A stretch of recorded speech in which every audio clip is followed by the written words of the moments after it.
Assalamualaikum warahmatullahi wabarakatuh. Alhamdulillah dalam kesempatan ini kita bisa bertemu ya, pada pertemuan ke-8.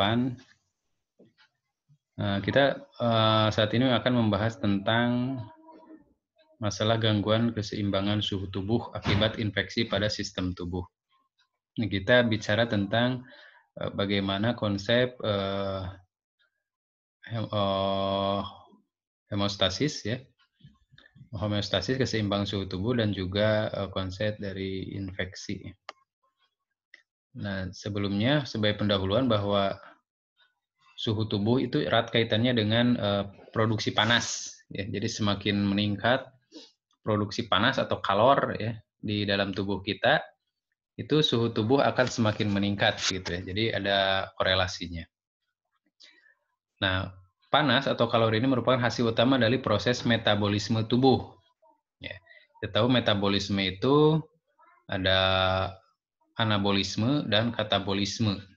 Yang hal ini sama-sama menghasilkan panas gitu ya, baik anabolisme maupun katabolisme. Nah, melalui pengukuran per oral, suhu tubuh manusia berada pada rentang 36,5 derajat sampai dengan lebih dari 37,2 derajat Celcius ya. Dan lebih tinggi kira-kira 0,6 derajat Celcius boleh diukur per rektal. Nah, ini standar dari suhu tubuh normal ini memang bisa berbeda-beda ya, tergantung dari kita memeriksa di mana kita memeriksa suhunya, apakah di ketiak gitu ya, apakah di mulut, apakah di rektal gitu, itu suhu core inti tubuh kita itu akan berbeda-beda normalnya gitu ya. Nah, di sini mungkin bisa digambarkan ya, apabila kita memeriksa secara oral gitu ya. Nah, ini normalnya itu 37 derajat Celcius. Nah, di sini ada keuntungannya ya dari tiap-tiap kita rute pengambilan suhu ini apabila per oral, keuntungannya bisa cepat, gampang, dan akurat gitu ya. Nah, kemudian kerugiannya mungkin tidak bisa digunakan untuk pasien yang tidak sadar gitu ya, karena harus menutup mulutnya gitu. Kalau tidak sadar kan tidak bisa diperintah ya, atau agak kebingungan, confused, atau pada orang yang sedang mengalami kejang, atau pasien yang sedang menjalani oral surgery ya, operasi mulut, atau anak-anak yang di bawah usia 6 tahun karena mungkin tidak tidak kooperatif ya, cenderung lebih tidak kooperatif. Kemudian juga secara rektal gitu ya. Rektal ini bisa juga dijadikan rute untuk pengambilan suhu tubuh normal gitu ya. Suhu tubuh normal gitu. Itu 37 derajat 37,5 ya derajat Celcius, di mana keuntungannya itu bahwa kalau rektal itu kita bisa lebih akurat sebenarnya ya dalam memeriksa atau mendapatkan suhu tubuh core atau inti. Karena pada rektal ini terdapat banyak sekali vena-vena ya. Nah, kita tahu bahwa panas itu, kenapa kok panas itu bisa diukur misalkan di seluruh tubuh sebenarnya ya. Nah, karena yang namanya panas itu kan mengalir lewat darah ya. Nah, jadi ketika ada misalkan suatu organ tubuh atau bagian tubuh yang mengalami infeksi, maka darah yang mengalir lewat ke daerah infeksi itu akan menyerap panas ya melalui konduksi ya. Dalam hal ini sel darah merah yang merupakan komponen yang bisa menyerap panas di dalam darah. Nah, panas yang dikonduksi dari bagian tubuh yang terinfeksi itu akan diserap oleh sel darah merah, kemudian sel darah merah akan mengalirkannya ke seluruh tubuh, sehingga meskipun misalkan yang terkena infeksi itu jempol kaki, Akan tetapi kita akan merasakan panas suhu tubuh kita itu di seluruh tubuh gitu ya.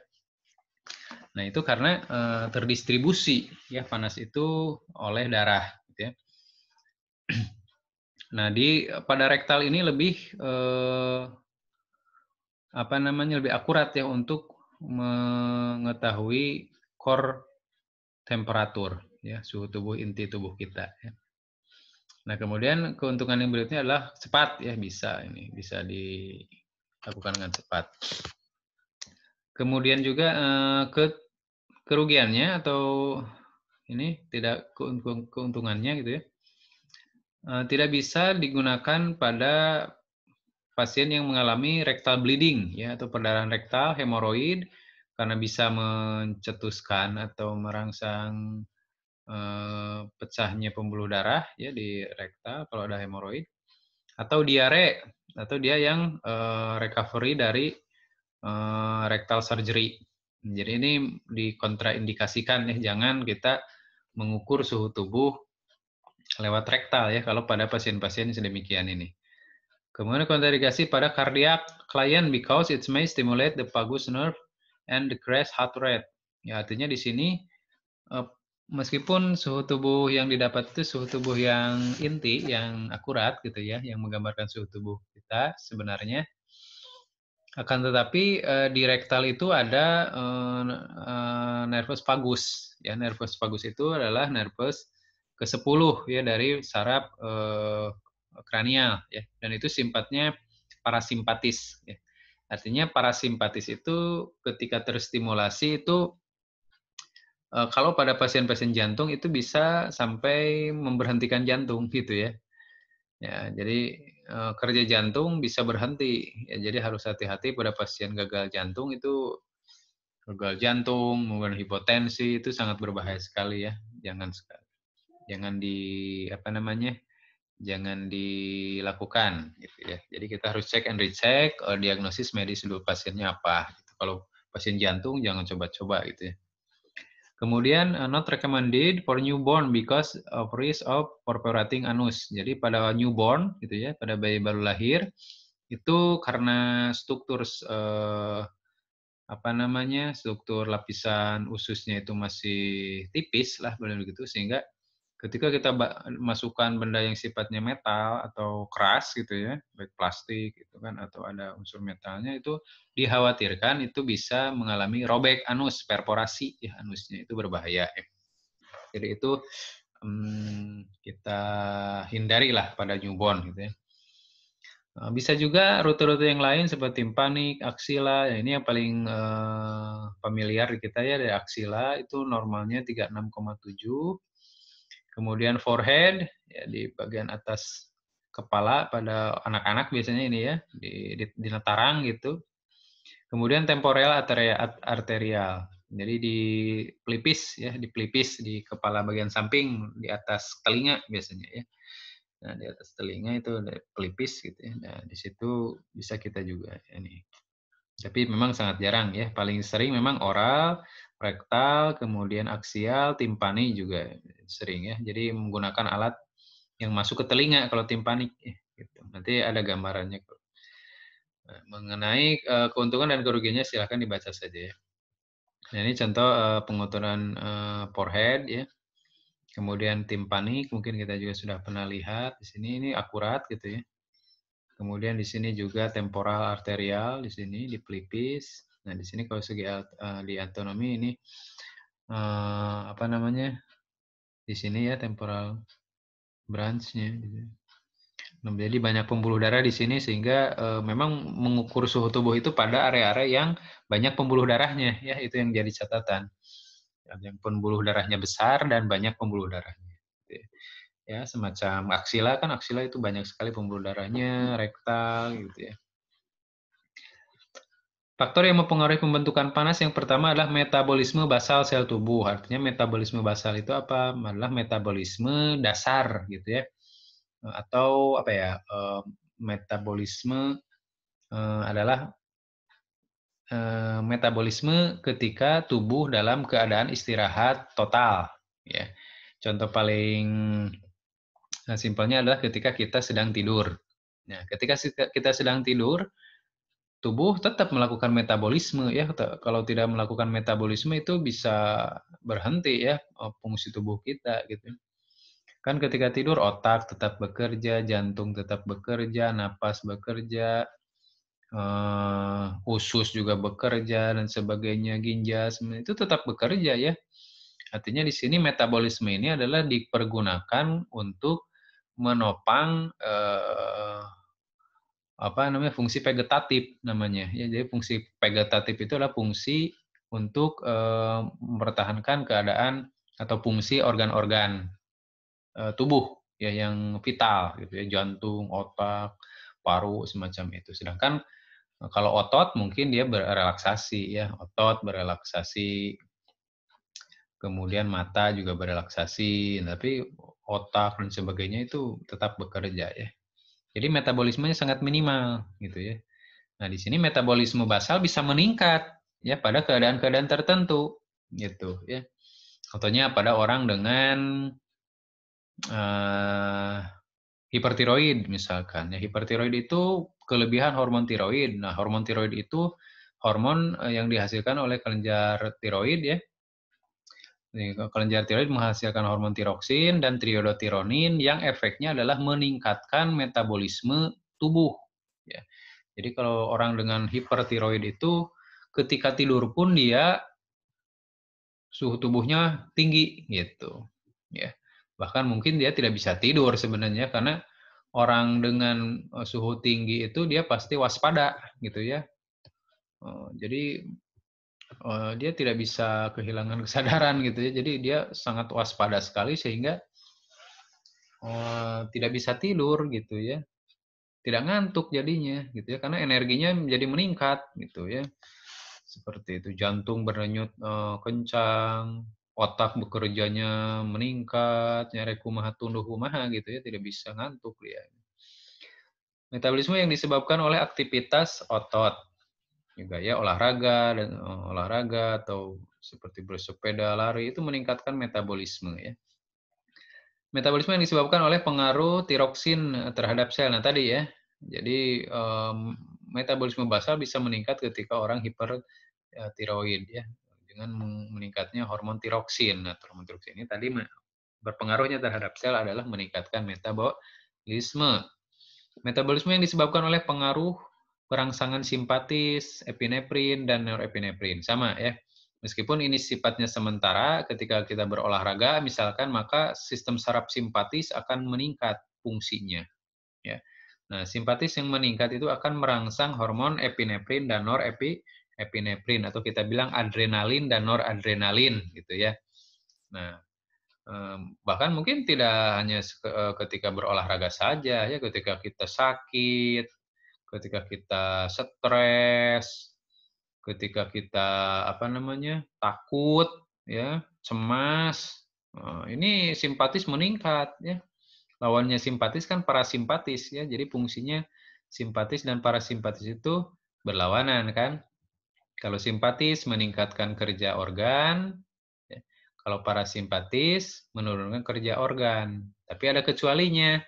Simpatis kalau pada paru, jantung, otak, otot itu meningkatkan kerja, akan tetapi dia justru menurunkan kerja pada sistem pencernaan, gitu ya. Ya, sebaliknya parasimpatis kalau pada otak, jantung, otot, paru-paru, ginjal itu menurunkan fungsi, gitu ya.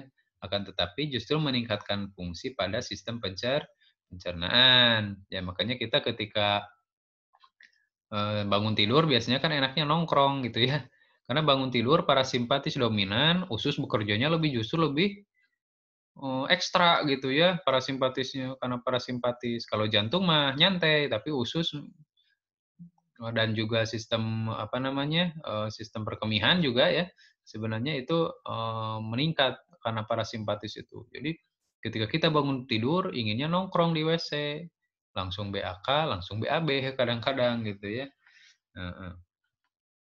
Tapi kita jarang sekali ketika ketika berolahraga mules gitu kan, kecuali mencret gitu ya, beda ya mah. Kalau keadaan normal ketika berolahraga, misalkan lari-lari itu jarang sekali kita mules ya, karena apa namanya, si ususnya jadi nyantai kerjanya ketika berolahraga itu ya. Jadi menurun kerjanya karena efek simpatis itu ya. Kemudian yang kelima, metabolisme yang diperlukan dalam pencernaan dan absorpsi dan penyimpanan makanan. Nah, ini di sini ya. Jadi kita makan makanan, masuk ke dalam saluran pencernaan, diolah, kemudian diabsorpsi. Nah, absorpsi ini memerlukan apa namanya, energi ya, memerlukan upaya ya, merupakan tenaga. Nah, metabolisme ini digunakan metabolisme tubuh akan mengeluarkan atau membongkar energi untuk mengabsorpsi zat-zat makanan. Nah, si zat-zat makanan yang telah diabsorpsi juga kalau digunakan ya digunakan, misalkan glukosanya digunakan atau apa. Tapi kadang-kadang misal kalau kita sudah makan ya, udah makan langsung tidur kan apa gunanya gitu glukosa, maka disimpan gitu ya.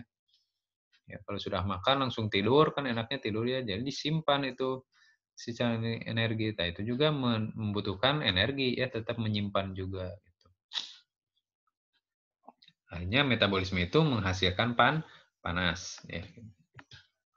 Jenis-jenis penghantaran panas. Nah, jenis panas yang dihantarkan baik dari dalam tubuh, dari luar ke dalam tubuh kita atau dari dalam tubuh kita keluar atau ke lingkungan. Itu yang pertama dengan lewat radiasi. Mungkin konsep ini sudah diutarakan di KDM ya. Ada penghantaran radiasi, contoh misalkan apa namanya, panas dari permukaan suatu objek ke permukaan lain tanpa adanya kontak, ya misalkan sinar matahari lah ya gitu ya. Kemudian juga secara konveksi, penyebaran panas karena pergeseran benda yang kepadatannya tidak sama, misalkan tubuh pada udara dingin, panas hilang karena AC, nah itu ya. Intinya suhu tubuh menurun pada udara dingin gitu ya, kita kehilangan panas ketika udaranya dingin, gitu. Atau contoh nyatanya misalkan kita di ruang ya, di ruang kelas kalau tidak ada ventilasi itu panas gitu ya. Tapi kalau ada ventilasi itu jadi dingin. Dinginnya dari luar dingin ke dalam panas. Jadi si udara apa namanya, si udara panasnya keluar gitu.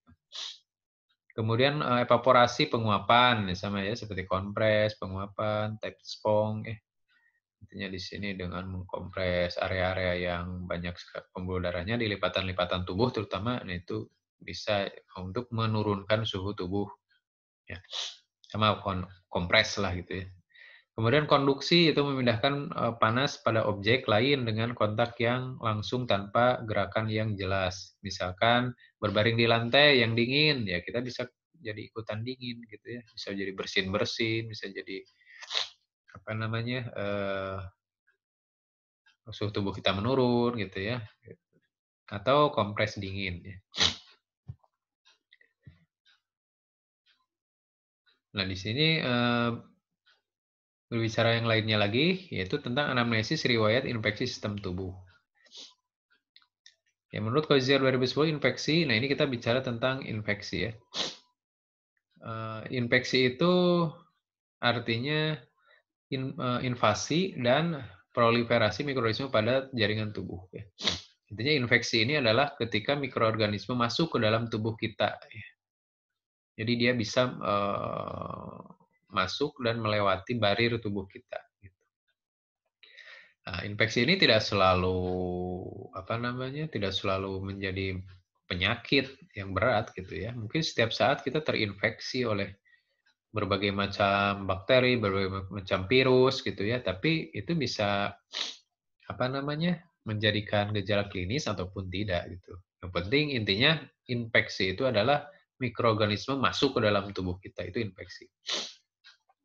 Mikroorganisme yang menginvasi dan berpopulasi pada jaringan tubuh disebut agen infeksi. Apabila mikroorganisme tersebut tidak menimbulkan tanda klinis penyakit, infeksi disebut infeksi asimptomatik atau subklinis. Penyebab dari infeksi bisa terjadi 4 kategori ya, disebabkan oleh bakteri, virus, jamur, dan parasit. Setelah jaringan cedera, maka terjadi urutan kejadian respon inflamasi ya.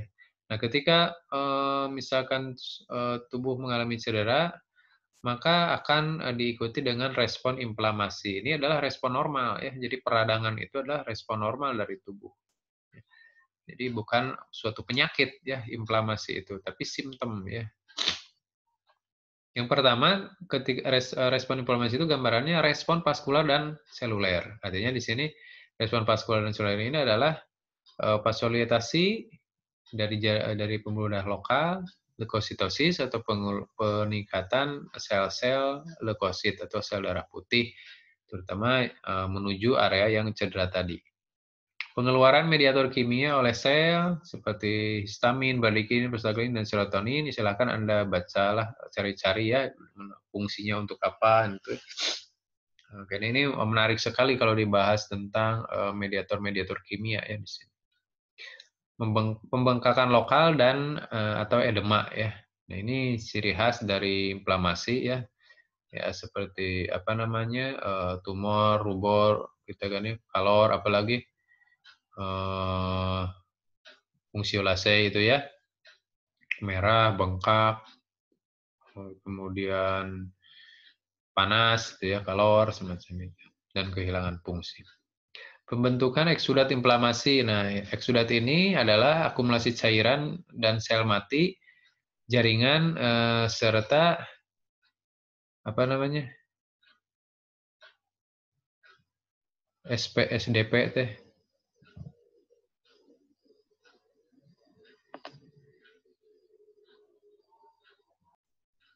Sel darah putih ya. Dapat berupa serosa ya. Artinya di sini eksudat itu bisa jernih warnanya seperti plasma dan itu namanya eksudat serosa ya. Ada juga yang namanya sanguinosa yaitu seperti merah ya. Warnanya merah, sanguin, merah. Kemudian purulen. Nah, ini sel darah putih dan bakteri ya, purulenta ya. Jadi eksudat purulenta ini sifatnya seperti nanah gitu ya, keruh. Nah, purulen. Itu bentuk-bentuk eksudat. Kemudian setelah itu adanya perbaikan jaringan ya, setelah tadi adanya respon vaskuler, kemudian pembentukan eksudat dan juga perbaikan jaringan akhirnya ya, rekonstruksi dan maturatif dari sel-sel.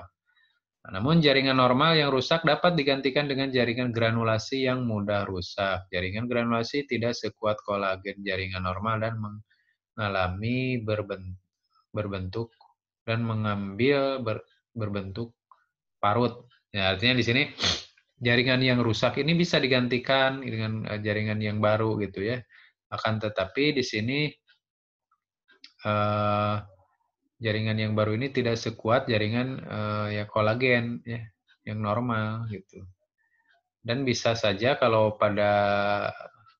terjadi kerusakan berkali-kali, misalkan luka yang belum sembuh dikolet, luka yang sembuh dikolet gitu ya, atau pembentukan penyembuhan lukanya memanjang gitu ya, tidak cepat seperti normalnya, maka bisa saja si jaringan itu atau bagiannya luka itu menjadi terbentuk jaringan parut atau scar tisu ya. Kalau kita bilang keloid gitu ya, keloid semacam itu.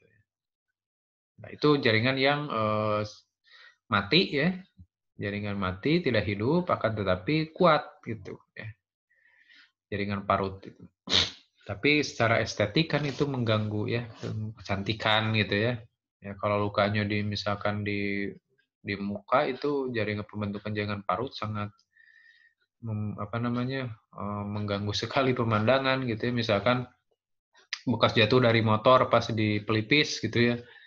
Pas di pelipis atau di muka gitu ya, di pipi, di dagu, itu kan kita biasanya ini ya, di hekting ya, dijahit gitu kan. Nah, biasanya kalau jahitannya itu atau lukanya itu terlalu dalam atau jahitannya itu kurang bagus, bahan-bahan dari benangnya juga murah misalkan gitu ya, jelek itu kadang-kadang sampai dewasa menghasilkan jaringan parut gitu yang bentuknya itu tetap gitu ada gitu. Nah, ini memang sangat sulit sih kalau di wajah gitu menjadi normal kembali gitu ya. Kecuali dioperasi plastik itu bisa gitu. Nah ini tanda-tanda gejala yang tadi inflamasi ya, rubor gitu ya. Artinya rubor ini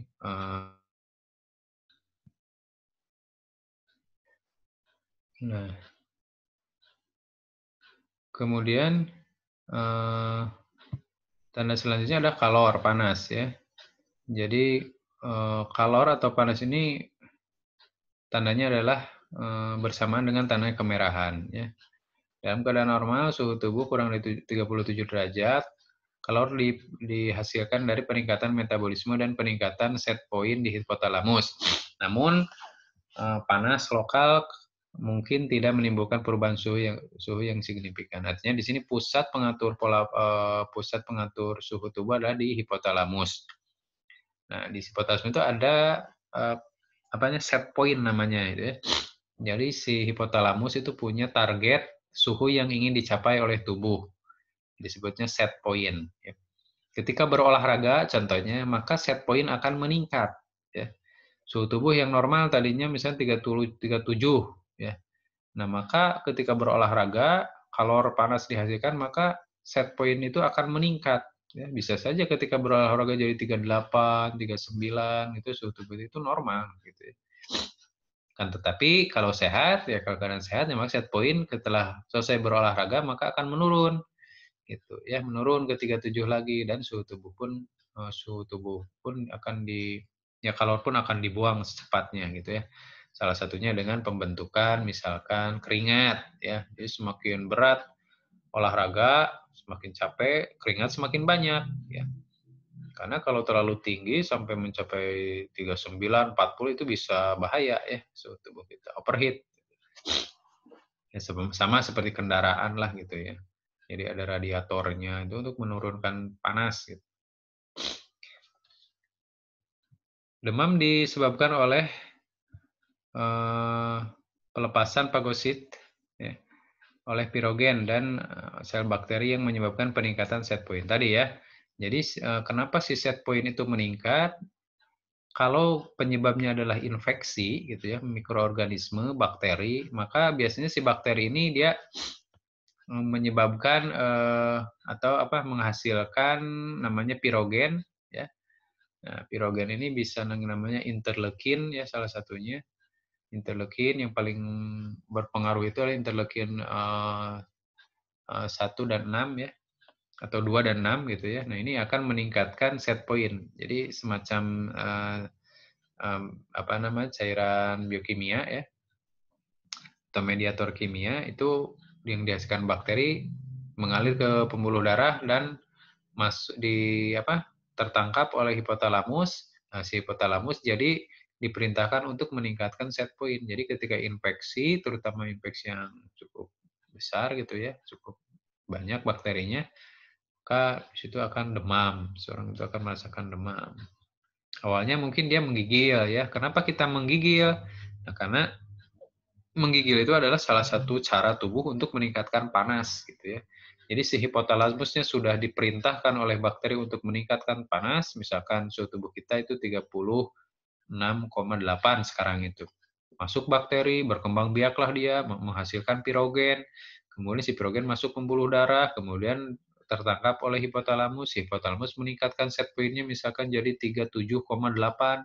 Nah, dalam perjalanannya ke 37,8 itu, misalkan 36,8, 36,9, nah, ketika 37,2, 37,3, 45, dan sebagainya, seterusnya, itu kita sebelum mencapai set point, kita akan merasakan panas dingin. Gitu ya. Setelah kita merasakan mencapai set point, 37,8, nah baru kita akan merasakan panas, gitu, dan menghasilkan biasanya itu keringat. Ya. Nah, makanya ketika kita demam itu diberikan paracetamol. Nah, paracetamol itu adalah untuk menurunkan set point ya. Jadi ketika suhu tubuh kita merasakan demam, panas gitu ya.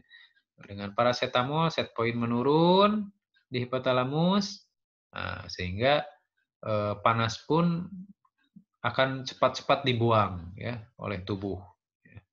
Salah satunya itu dengan meningkatnya vasodilatasi dan peningkatan pembentukan keringat. Ya. Dolor, nyeri gitu ya. Itu dibaca saja ini ya, tanda-tanda peradangan. Ini sebenarnya ada video, tapi Bapak cek itu jalan nggak ya?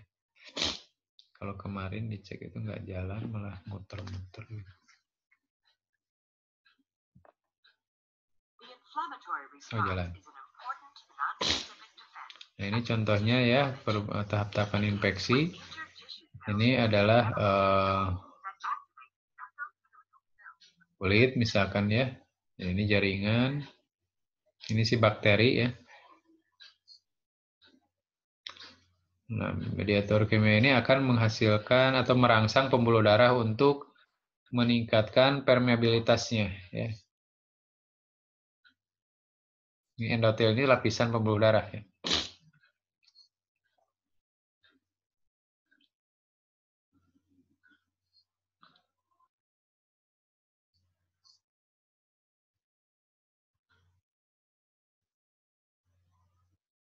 Nah, integrin reseptor namanya ya, integrin ini akan beratas dengan reseptor di epitel.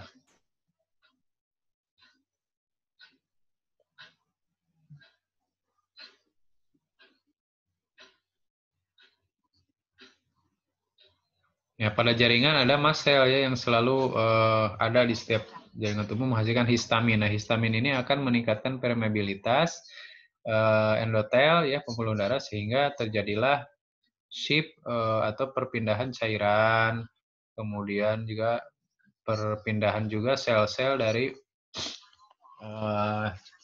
leukosit ya.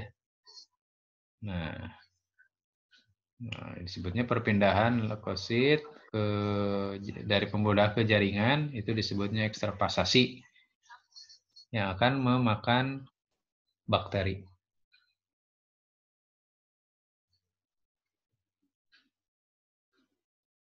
Nah, kurang lebih gitu ya.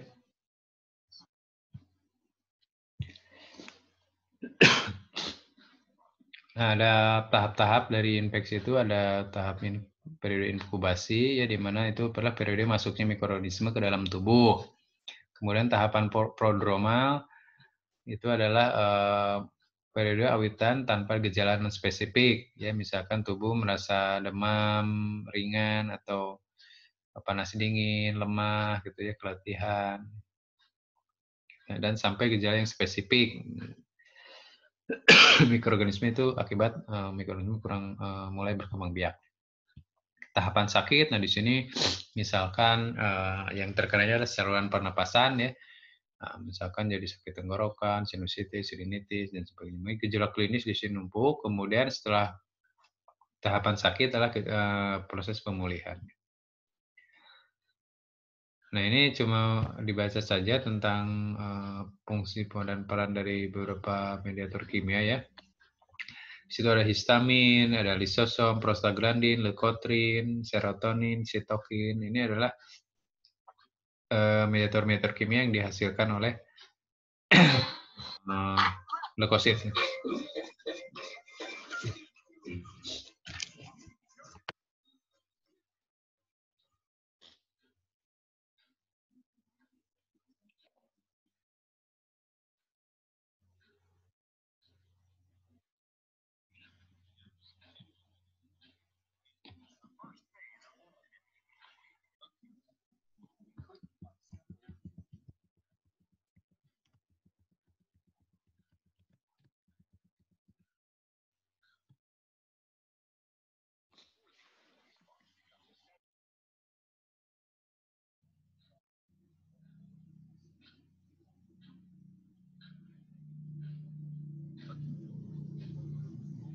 Nah, ketika awal inflamasi yang di pertama adalah fase vaskuler ya, maka di situ akan mengalami vasokonstriksi sesaat, kemudian berdilatasi.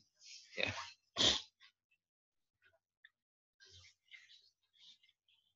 Ya, berdilatasi tujuannya adalah untuk meningkatkan masukan atau apa namanya kiriman darah ke ini ke area luka ya.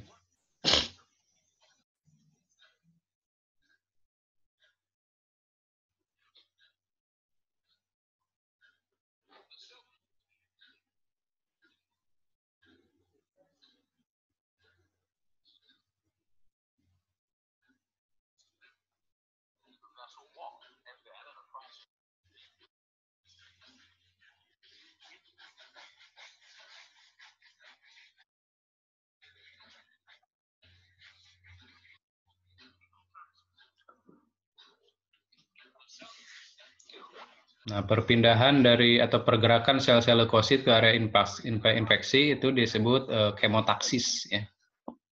Nah, kemotaksis ini karena ada saling mengundang ya. Nah, sel darah putih yang mati atau bakteri yang mati itu akan menjadi eksudat.